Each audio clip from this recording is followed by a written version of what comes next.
atracando, claro. La policía, la policía. Cada vez más colombianos son víctimas en las vías. Muchos de ellos se están muriendo en los atracos. Nuestra ilusión era traerlo vivo a la casa. Desorientado no importaba, pero muerto jamás. El pedazo de cemento de concreto abrió el roto y cayó preciso donde ella. Les contaremos cuáles son los tramos más riesgosos para los transportadores de carga, para los pasajeros de buses intermunicipales y para los vehículos particulares. Este son otro tipo de modalidad, pero también son pescas, atracos. Lo primero es que el gobierno tiene que atender el problema con seriedad. El ministro dice que eso viene pasando durante muchos años. Eso es falso. Nunca habían los polizones atacado todos los conductores y atacado la carga que dan los camiones.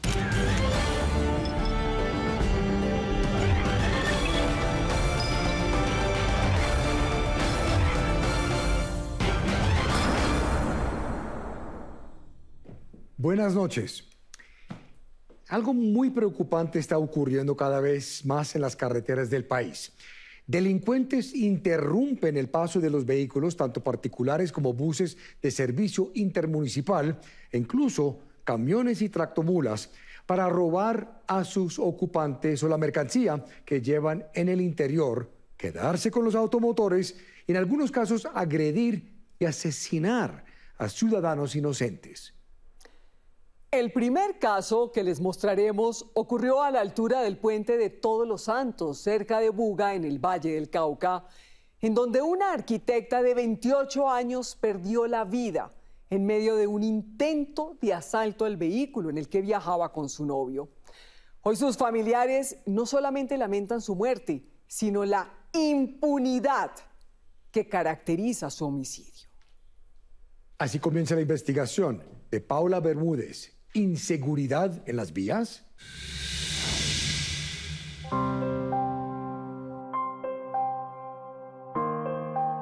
Estos jóvenes quindianos, Andrea Arango y Juan Sebastián Buitrago, llevaban 2 años de novios.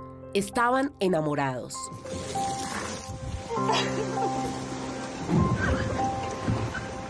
Tenían muchos gustos y proyectos en común. Te felicito, eres la más fuerte de todas. Mira qué paisajote, ya llegaste.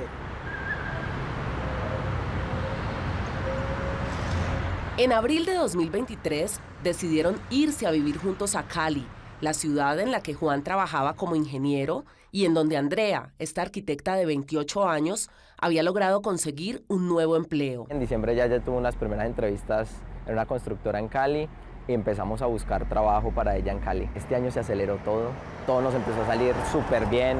Era una luna de miel de 2 meses porque fue demasiado bueno. Estaban logrando sus sueños. Y yo le alcancé a decir, oye, esta rutina yo me la soñé y yo nunca pensé poderla construir con alguien. Y ella me decía, uy, yo también me la soñaba, yo quería estar con alguien que me motivara a ser mejor. Los dos íbamos a trabajar, pensábamos en proyectos, nos hacíamos la comida que nos encantaba, hacíamos deporte como nos gustaba, nuestras conversaciones eran completamente sanas, completamente constructivas. El 5 de junio de 2023 decidieron viajar a Armenia, la tierra natal de ambos. Andrea estaba terminando de refaccionar un local de la empresa para la que trabajaba. Ella tenía su sede en Cali, pero cubría también el eje cafetero. Juan Sebastián podía trabajar desde allí. Los padres de Andrea, Sandra Ateortúa y Silvio Arango, eran los más felices cuando ella los visitaba, aprovechando los compromisos laborales en esa zona del país. Ella venía acá contándonos las historias, lo que pasaba, nos reíamos, salía a trotar, se sentaba en ese sillón grande a compartir con nosotros y trabajaba. Traía a sus compañeras y sus amiguitas, entonces compartíamos todos con ella. La gozamos, ella compartía mucho con nosotros eso. Aquí se acostumbra mucho, entre comillas, como pueblear los fines de semana. Entonces usted se va a un pueblito, toma una gaseosa o almuerza, etcétera. Esa semana, Andrea durmió en la habitación de su casa paterna. Allí retomó sus rutinas de siempre. Ella plasmaba lo que sentía. Ella seguía como un cronograma, un orden. Este era el diario en donde Andrea Arango plasmaba sus pensamientos, sus sueños, su visión de vida. Y no solamente escribía, también leía. Y semanalmente pegaba aquí un pensamiento que le inspiraba hacia dónde quería avanzar. Soy capaz de cumplir todo lo que me propongo. Mis ganas son más grandes que mis miedos. Esas son algunas de las reflexiones que tenía Andrea en su diario. El viernes 9 de junio llegó el momento de regresar a Cali. Ese día no solo terminó la semana laboral para Andrea y Juan Sebastián. Era el cumpleaños de mi nieto, que estaba cumpliendo 3 años. Entonces hubo una reunión familiar con las abuelas, con los primos, con tal. O sea, ella pudo participar ahí. Es más, de ahí fue donde ya decidió salir. Entonces la pudimos ver, o sea, pudimos compartir con ella. Esa torta es de la tía, ¿usted le pidió permiso a la tía? Sí, esa torta, déle el abrazo a la tía, déle el abrazo a la tía. ¿Pipa la tía? Pipa la tía y el abrazo. Ay, qué... Pero Andrea solo se quedó un par de horas. Juan Sebastián y ella estaban muy contentos. Tanto era que Juan Sebastián nos decía a nosotros, es que nosotros ya no veíamos la hora de estar en la casa y compartir. Era como nuestro sitio, nuestro hogar, nuestro rinconcito. Para el domingo 11 de junio tenían un plan muy especial. Nosotros practicábamos deporte, veníamos a Cali a correr la media maratón de Cali, habíamos corrido hace un mes antes la vuelta a la isla de San Andrés, 33 kilómetros, que era un reto para ella gigante. Entonces, a las 6:30 de la tarde, salieron en el carro de Andrea, un Chevrolet Spark rojo, desde Armenia hacia la capital vallecaucana. Yo me vine conduciendo, recuerdo tanto, paramos en un parador que hay allí antecitos, entramos al baño, compramos una torta, veníamos hablando de planes en Estados Unidos y entonces veníamos hablando de esa ilusión. Recuerdo tanto que me decía, bueno, entonces yo voy a hacer un diseño interior para que los cubiertos, las cucharas, todo vaya en línea con el diseño, porque siempre soñé con hacer algo así. Y yo decía, uy Dios, esto me va a salir caro, pero bueno, suena súper. Le dije, mira, esta es la oportunidad de arrancar desde cero, nos vamos solo con la ropa y allá nos toca comprar todo desde cero, arrancar desde cero, construir entre los dos. Esa había sido la conversación de Andrea y Juan Sebastián desde que salieron de Armenia y hasta este punto, a solo unos metros del peaje de Betania, en la vía que comunica a Armenia con Cali. Eran ya las 9:30 de la noche. Pero esos sueños quedaron destruidos justo en este lugar, el Puente de Todos los Santos. Desde allá arriba, desconocidos lanzaron un bloque de aproximadamente 11 centímetros de alto por 40 centímetros de ancho. Pues era oscuro, de noche, de repente yo siento un impacto en el panorámico. Yo no entiendo qué pasó. En ese momento yo solo grité, André, ¿cómo estás? André no me contestaba. Yo volteo a mirar y veo en el piso del carro un pedazo de escombro realmente muy grande. Aunque en su momento yo dije, una piedra, nos están tirando piedras, no puedo parar porque nos quieren robar.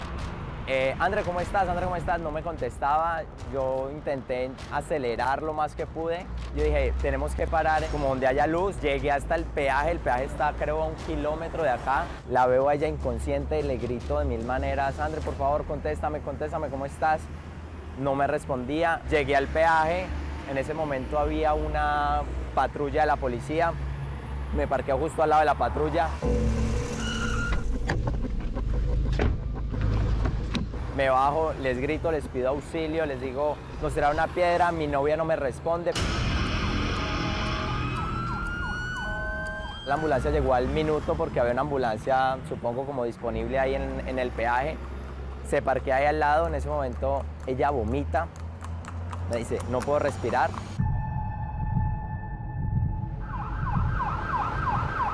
Los paramédicos dicen, no, es normal por el trauma, la subimos a la ambulancia. Las siguientes horas se hicieron eternas para todos.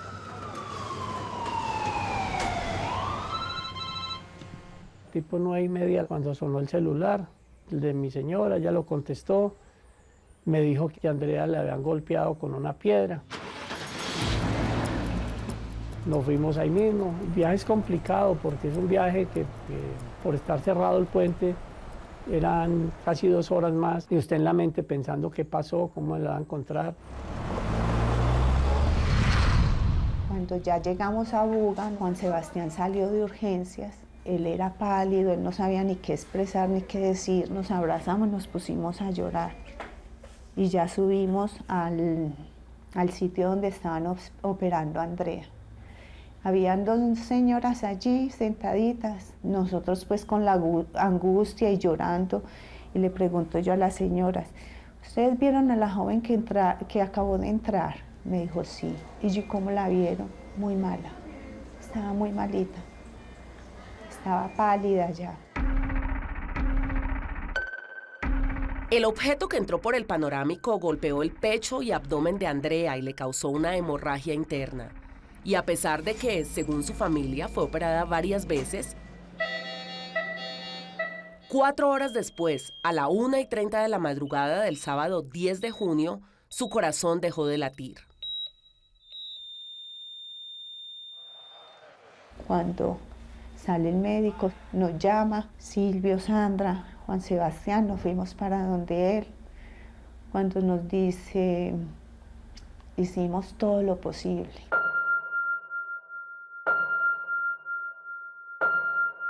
Pero no pudimos. Andrea volvió a tener otro paro, pero ya no aguantó. No, yo sentarme y abrazarme con mi señora. Impotencia. De impotencia. Yo me congelé, me tiré al piso, los papás obviamente entraron en llanto, yo estaba bloqueado. Creo que toda esa noche y después me llevaron a la estación de policía y demás. Yo no lo creo, es que no me cabe en la cabeza. Y entonces empezaron los cuestionamientos. Yo no le veo propósito a lo que sucedió. Si alguien quiere quitarle un bien material a alguien, no tiene por qué hacer lo que hizo. Ahí pudo haber un niño, ahí pudo haber una madre embarazada, le pudo dar al conductor y morir 3 personas. Usted ya va en carretera y ve que la gente le cierra y le tira objetos a los vidrios. Con palos le tiran, huevos que le tiran. O sea, esto está sucediendo en este momento, no es justo. Tienden a detener un carro para poderlo robar. Tiran las piedras para asaltar los carros. Pero, ¿quién atacó a estos viajeros? Se veían personas, se veía gente. No, yo no alcancé a ver a nadie. Este lugar es oscuro, si puedes ver acá no hay iluminación. Aunque la vía está señalizada, uno ve pues exactamente por dónde va. Pero pues no hay iluminación y créeme que uno no va mirando quién hay encima de los puentes, o sea, lo último que se me pasa por la cabeza. Y es un puente alto, o sea, dice 4.5 metros, más el alto del puente, más una persona. La policía, que acudió al lugar inmediatamente ocurridos los hechos, asegura que el crimen está siendo investigado. El coronel Juan Pablo Martínez es el jefe seccional de la SIJIN en el Valle. La identificación como tal está dentro del proceso investigativo y posteriormente nosotros, en coordinación con un fiscal y de acuerdo con las órdenes que se establezcan de un juez de control de garantías, podemos hacer la identificación y posterior captura de esta persona. Pero hasta el momento no hay nadie individualizado por estos hechos. Mientras tanto, los familiares de Andrea esperan que realmente haya justicia. En esa misma semana vi un reportaje de una persona que le pasó algo semejante en este mismo puente, le tiraron una piedra, venía en un camión, como en una turbo. La persona sí dijo que vio personas arriba.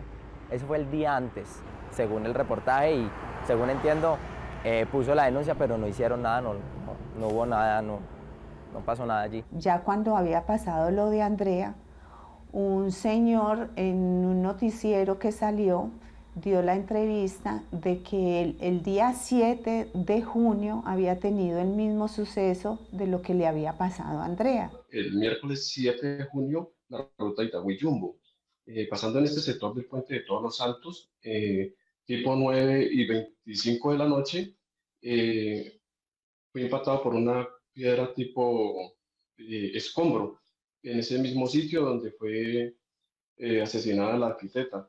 Y él puso la denuncia, fue a la fiscalía, fue a varios sitios con la policía, no le pusieron cuidado. Es más que el señor dice que si le hubieran puesto atención, de pronto hubieran evitado la muerte de Andrea.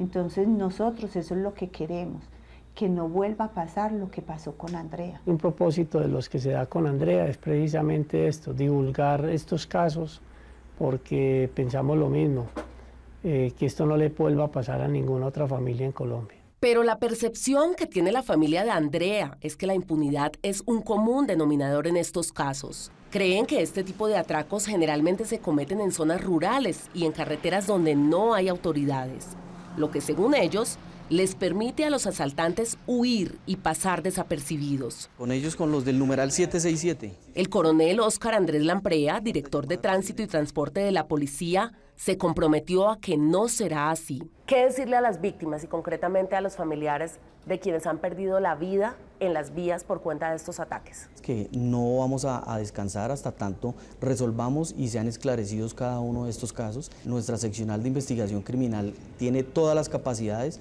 con nuestro seccional de inteligencia para lograr esclarecer los hechos que nos hacen falta. Pero un parte, digamos, de una u otra manera, de en medio de este dolor, decirle a las familias que no descansaremos hasta esclarecer los hechos. Tristemente, Andrea Arango no es la única víctima mortal en carreteras. Los pasajeros de buses intermunicipales, los conductores de esos vehículos y los conductores de transporte de carga ¡La policía! También están en riesgo cada vez que salen a las vías del país.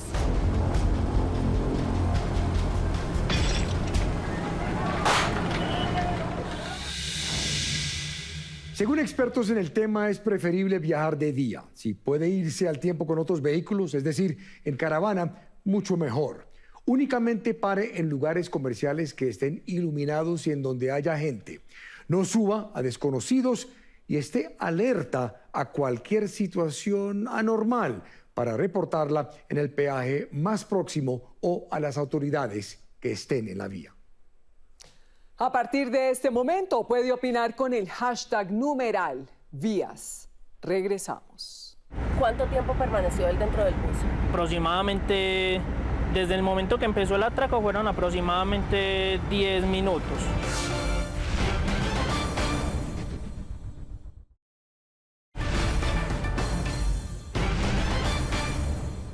Ustedes ya vieron cómo personas que viajan en carros particulares han sido atacadas en algunas carreteras de Colombia. Pero también quienes se movilizan en buses de servicio intermunicipal han sido asaltados cada vez más durante sus recorridos. No solo son despojados de sus pertenencias, sino que también son agredidos. Séptimo Día investigó qué tan peligroso es viajar en buses intermunicipales. Hace poco estuvimos en el norte de Antioquia, una de las zonas de Colombia en donde se han presentado este tipo de asaltos. Allí conoció un caso de un bus que cubría la ruta Medellín-Angostura. Pasajeros aterrorizados e indefensos, hubo disparos, gritos, lágrimas y de nuevo impunidad. Así continúa la investigación de Paola Bermúdez.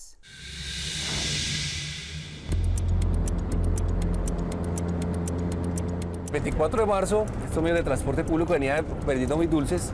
Un delincuente se subió acá al carro como pasajero con tapabocas en el Parque Las Aguas, llegó haciendo unos disparos, asaltando el vehículo.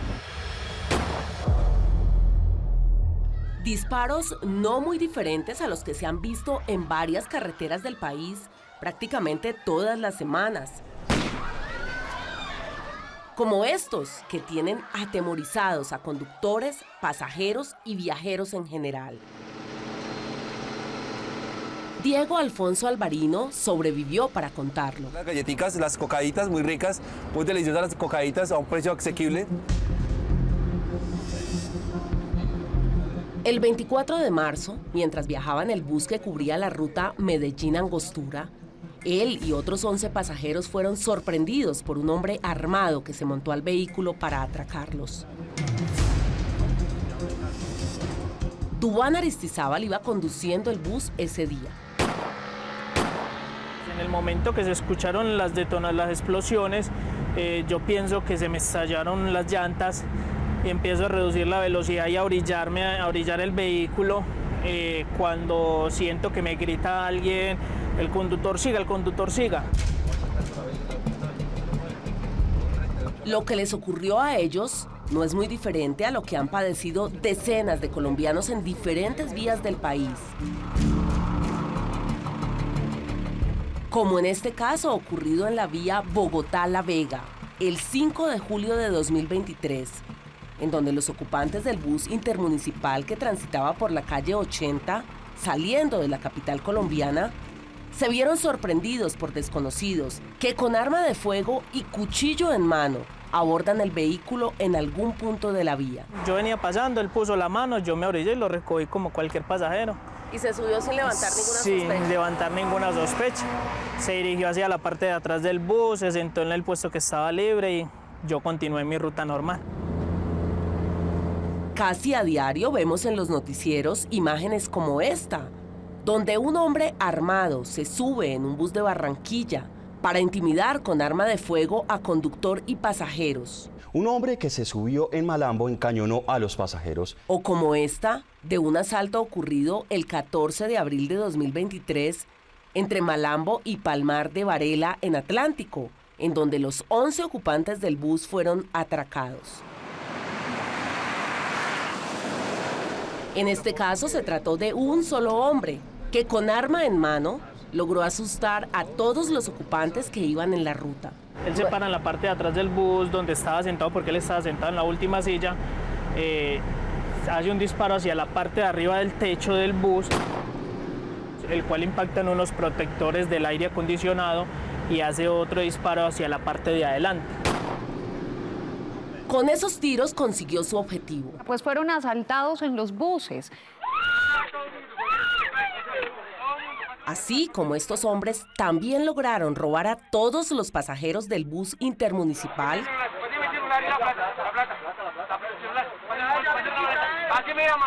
que cubría la ruta entre Bogotá y Siberia.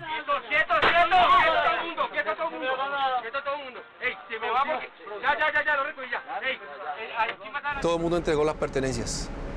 ¿Qué tipo de pertenencias? Celulares, billetera, plata. Solicitaba que le echaran toda la plata y los celulares ahí al bolso que él llevaba abierto, iba avanzando y apuntándole pues a todos los pasajeros que no fueran a hacer nada raro, ¿cierto? ¿Cuánto tiempo permaneció él dentro del bus? Aproximadamente, desde el momento que empezó el atraco, fueron aproximadamente 10 minutos. Además, uno de los 2 disparos impactó a Diego, quien sobrevivió al asalto. Usted, Diego, es un hombre muy alto. Vamos a mostrarle aquí a los televidentes. Párese un momentico. Usted mide 1,94. Sí, 1,98. 1,98. Es decir, que si la persona es de mi estatura, pues el disparo seguramente me da en la cabeza. Si donde hubiera sido estatura baja, el tiro me hubiera impactado en el cráneo y hubiera perdido la vida. La forma como el asaltante actuó aquí también es similar a la de estos 2 delincuentes que quedaron registrados en 2 hechos distintos gracias a las cámaras instaladas en los buses. Ambos casos se presentaron en el suroriente de Barranquilla. El modus operandi es muy parecido al que relata Duván. Después de tener su botín, el atracador pidió la parada y huyó. Aquí fue donde me obligó el atracador a parar para él poder descender. Él antes de bajarse mira hacia allá que de pronto no vaya a haber autoridad o algo, se baja y se voltea a mirarme para que yo pueda arrancar, para de pronto que yo no me quede o algo mirándolo, grabándolo o algo, con el revólver en la mano, y yo inmediatamente arranco para salvaguardar la vida de los demás pasajeros. Y para auxiliar a Diego, que había quedado gravemente herido. Cuando llamaron al 123, la ambulancia llegó, me recogió y me llevó al hospital San Vicente de Paúl, de Barbosa.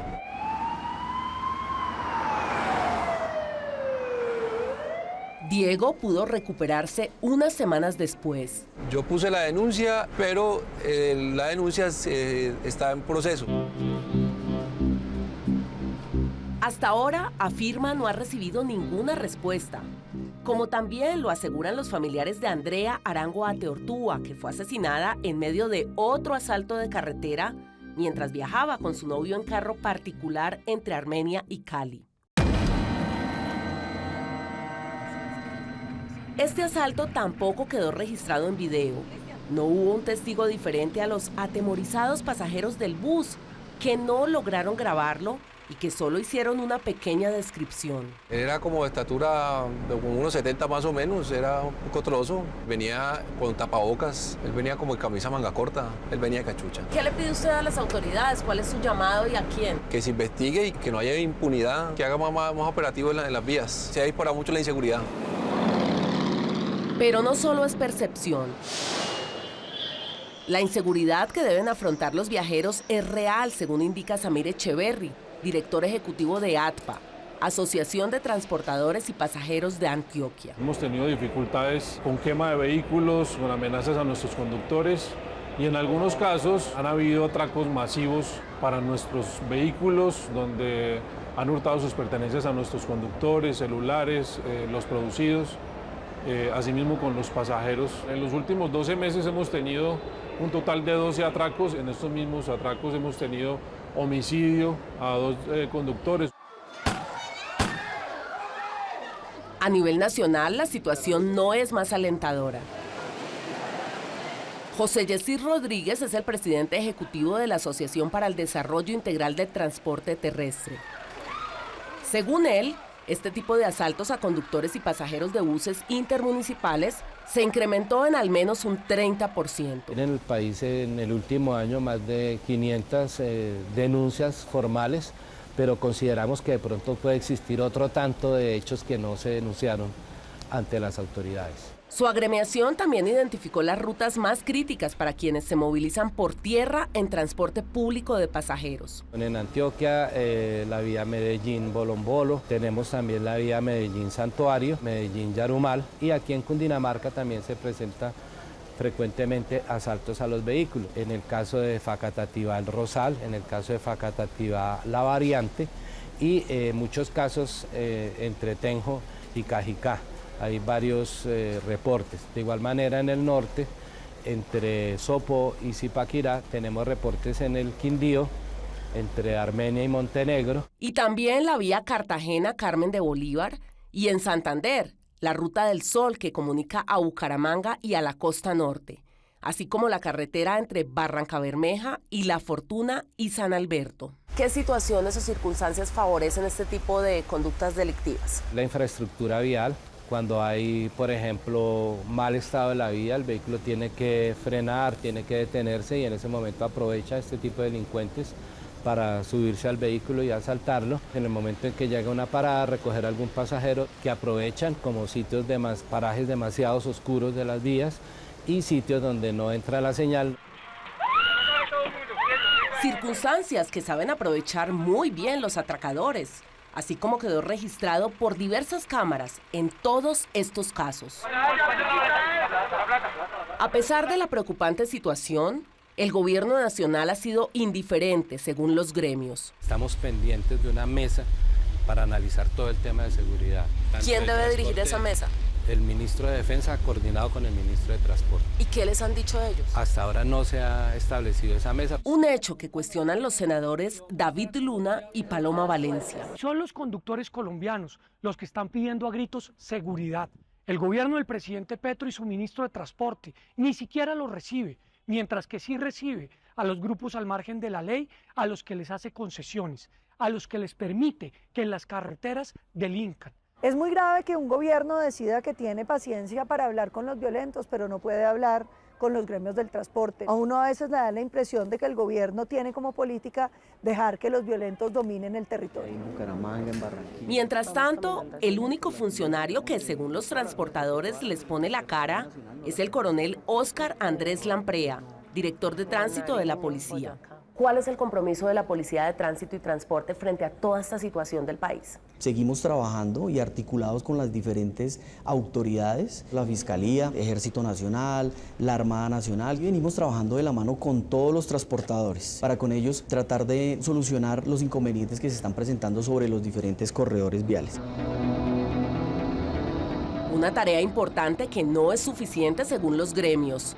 Ellos aseguran que no quieren reuniones, quieren soluciones y control. Quieren ver a las autoridades armadas en las calles y carreteras para que defiendan a los conductores y pasajeros de los delincuentes.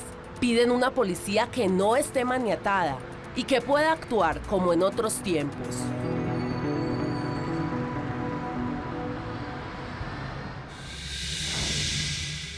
En instantes ustedes verán cómo, además de los carros particulares y de los buses de servicio público intermunicipal, los camiones y tractomulas también son atacados en las vías. Según algunos gremios, este año 12 conductores de vehículos de carga han sido asesinados en medio de estos hechos. Ya regresamos. Tenemos un cuerpo con algunas características parecidas a su familiar. Si quiere, pasen aquí a la estación de Puerto Salgar y pues miran a ver qué es. No es corazón, ya se nos puso miedo.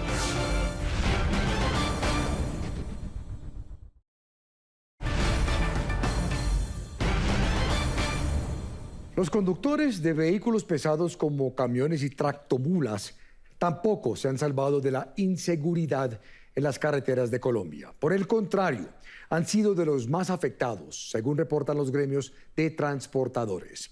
Desde 2022, los asaltos pasaron de 2 a 130 en el mes. Es como si los bandidos tuvieran carta blanca para asaltarnos, nos dijo un tractomulero.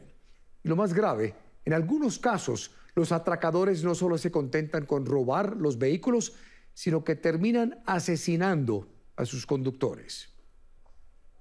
Hace poco, en la Ruta del Sol, entre Puerto Berrío y Puerto Salgar, a Esteban Ramos, un transportador de 25 años, además de robarle el furgón que manejaba y la mercancía que llevaba, lo dejaron tirado a la orilla de la carretera en el sector conocido como Puerto Libre.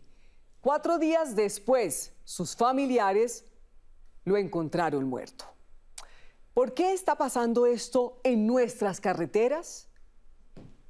Así termina la investigación de Paola Bermúdez.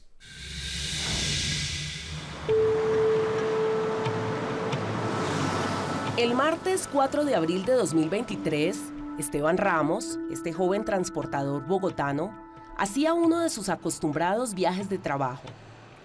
Recorría la ruta Medellín-Bogotá. Ya estaba de regreso con el furgón vacío, luego de llevar a la capital antioqueña la mercancía que le habían encomendado. Omaira Ramos es su hermana. Mi hermanito se viene de Medellín y ahí en Marinilla, pasando, ve un muchacho como que haciendo el alto. Y el muchacho le dice que no, que ellos necesitan llevar una nevera para Faca. A lo cual mi hermano le dice, pues me sirve, voy desocupado para Bogotá, entonces esta barbachita me sirve. Barbacha. Así llaman los transportadores a los trasteos pequeños. Y ese era el lenguaje que utilizaba Esteban, un amante de las ruedas y apasionado por los motores.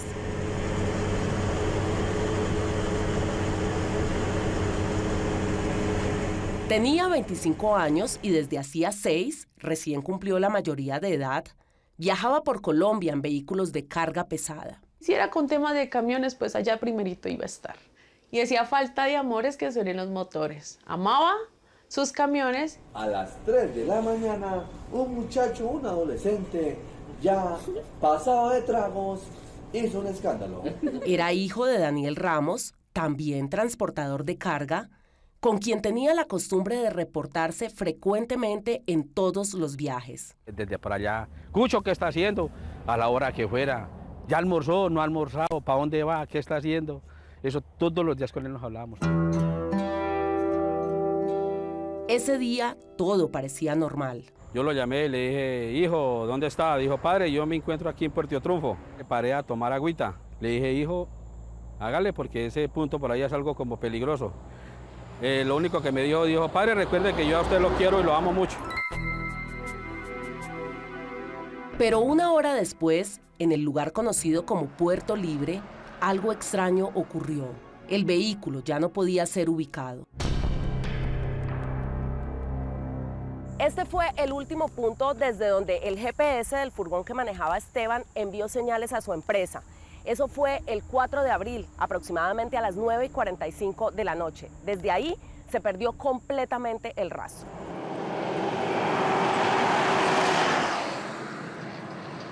El 5 de abril, nosotros en la noche ya dijimos, no, vámonos. Habían 2 familiares ya buscándolo en la zona, no habían dado rastro de él, pues dijimos, vámonos todos a buscarlo a él. ¿Cuánto duró la búsqueda? 28 integrantes de la familia, 3 días, buscándolo de lado a lado. Lo que dice la gente en la zona de que eso es normal, ¿por qué se volvió normal un tema tan duro? ¿Por qué normal? Esta turbita era 2023, era nueva, entonces básicamente era un gancho. Nuestra ilusión era verlo, no sé, de pronto amarrado a un palo, tirado, no sé, en un pastal desorientado. Pero nunca se imaginaron lo que pasó. Cuando entró una llamada, dice, mira, es que yo soy policía. Tenemos un cuerpo con algunas características parecidas a su familiar. Si quiere, pasen aquí a la estación de Puerto Salgar y pues miran a ver qué es. No, el corazón ya se nos puso a mí.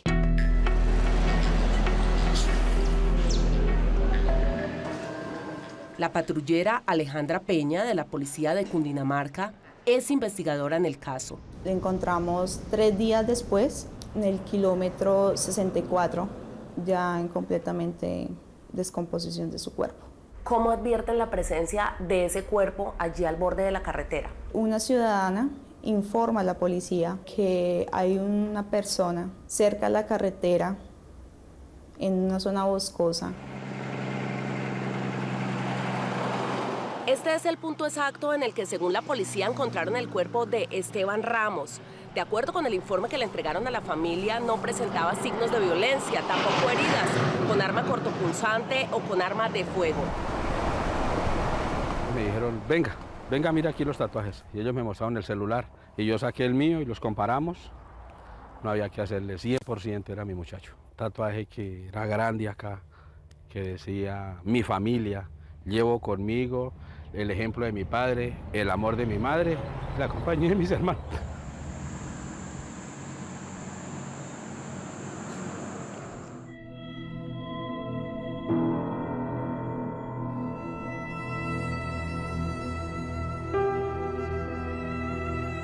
Eso queda uno quieto, no puede hacer, sin palabras no puede decir nada. En este caso, los delincuentes no solo se quedaron con el furgón que jamás apareció, también acabaron con la vida de Esteban.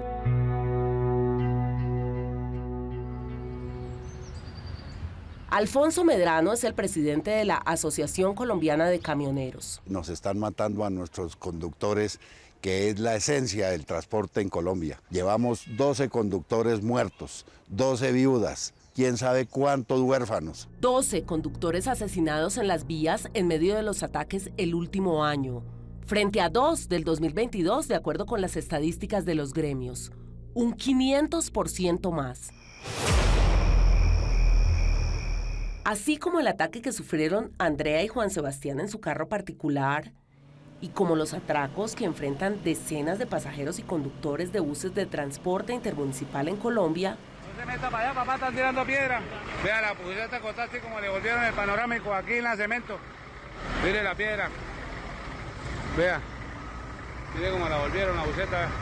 A diario, los conductores de vehículos de carga se ven expuestos en las carreteras del país. Decenas de conductores que se desplazan por las vías del país son víctimas de delincuentes que, armados, se atraviesan a los vehículos para hacerlos frenar y asaltarlos. Los transportadores aseguran que a diario enfrentan en promedio 50 episodios de inseguridad.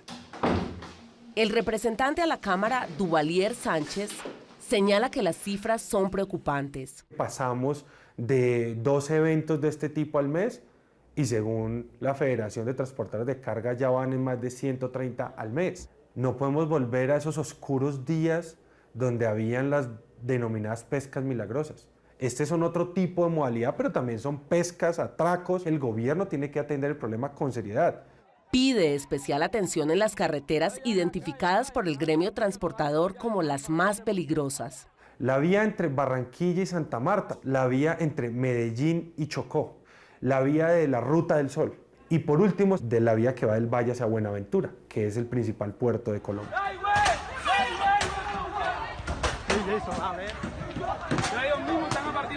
¿Les parece alarmante todo lo que ha pasado el último año alrededor de esta problemática?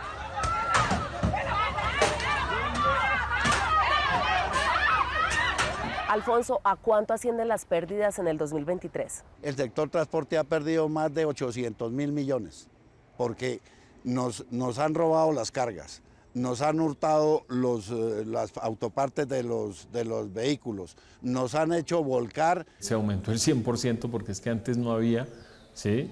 Y ahora sí hay muchos atracos en las vías. Henry Cárdenas es el presidente de Fedetranscarga. Es que hoy en día ya no es ese modus operandi que tienen los polizones. Entonces los polizones lo que hacen es, venga, a ver, paramos el carro, atracamos al conductor, nos robamos lo que podamos de la tractomula y si podemos afectar la carga, pues la afectamos. Ahí va para arriba. Eso es Buenaventura. Pero es que estamos hablando de un porcentaje en que antes no pasaba y ahora sí pasa. El ministro dice que eso viene pasando durante muchos años. Eso es falso. Nunca habían los polizones atacado todos los conductores y atacado las cargas. En el secuestro del 90... Se refiere al ministro de Defensa Iván Velásquez, a quien los gremios señalan de indiferente ante la grave situación que atraviesan los colombianos que se movilizan en las carreteras del país. Me tiraron una piedra aquí, pegó ahí en la puerta. No hay control, no hay autoridad, no hay quien nos cuide, no hay quien cuide las carreteras. El plan Meteoro lo acabaron y fuera de eso estamos pagando los peajes, de ahí viene un rublo, pero está llegando al Ministerio de Defensa y no sabemos qué están haciendo con esa plata cuando eso era para la seguridad de las carreteras y no lo estamos viendo.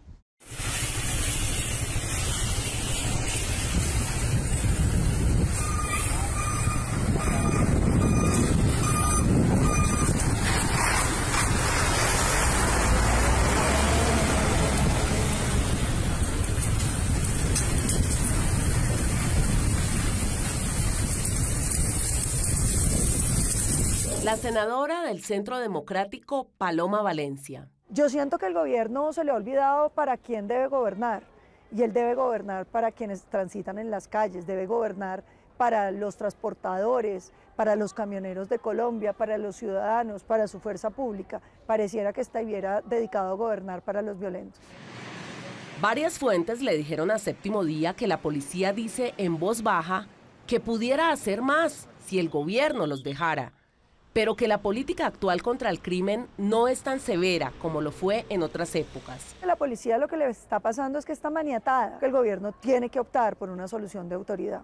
Hay que llevar a la cárcel a los delincuentes. El senador de Cambio Radical, David Luna, hizo un llamado en el mismo sentido de la senadora Valencia. Presidente, por favor, desamárrele las manos a nuestra fuerza pública y a nuestra policía. Si el ministro no puede velar por los intereses de todos nosotros y en nuestro caso de los conductores y transportadores que van por las vías llevando la industria y los alimentos para nuestro país. Con nosotros ministros de Defensa había diálogo, había cómo interactuar para defender el sector transporte y este señor ministro realmente lo conocemos, es en televisión, de resto no ha querido darnos la cara al sector transporte de carga para solucionar el grave problema que tenemos en la seguridad. Séptimo Día buscó insistentemente a los ministros de Defensa Iván Velásquez y de Transporte William Camargo, con el fin de que le contaran a nuestra audiencia cuál es su responsabilidad y compromiso frente al tema. Ninguno de los dos se quiso pronunciar al respecto. Independientemente de estas peticiones, la realidad es que decenas de conductores y viajeros están sufriendo en carne propia la inseguridad que hay en las carreteras del país.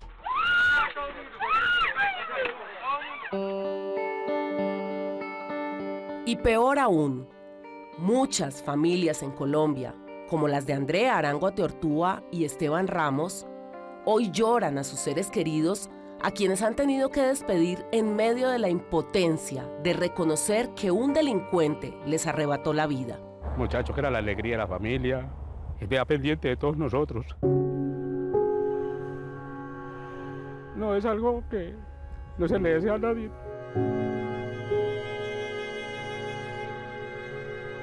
Ha sido muy duro porque pues hace falta mi hija. Pero esa torta es de la tía. ¿Usted le pidió permiso a la tía? Sí, esa torta, déle el abrazo a la tía, déle el abrazo a la tía. ¡Pico a la tía! ¡Pico a la tía! ¡Ay, qué hermosura! No soy capaz de hablar. Muy duro.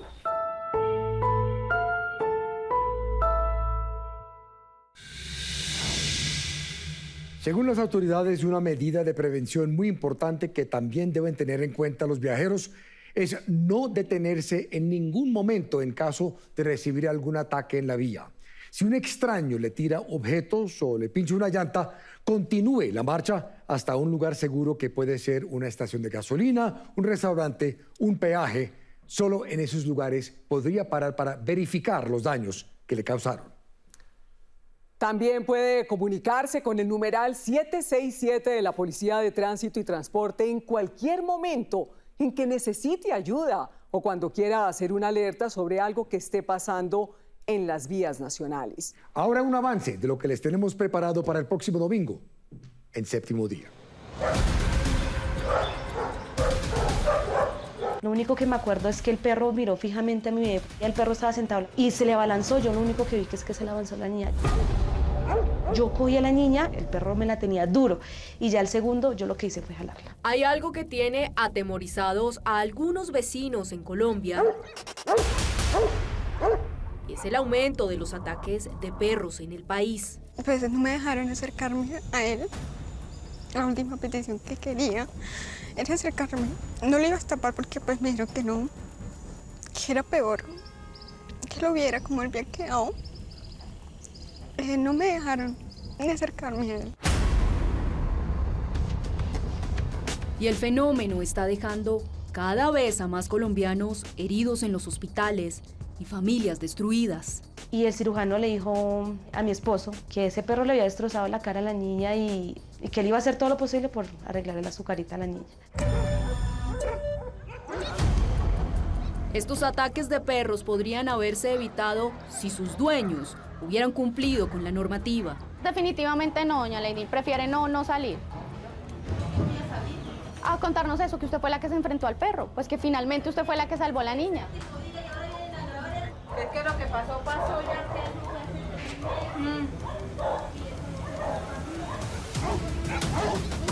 Todos esperan que la justicia actúe en estos casos. Como a nivel nacional hay más o menos unos 50 y pico de casos volando de donde a los dueños de los perros les han imputado las lesiones. ¿Quién tiene la responsabilidad de estos ataques?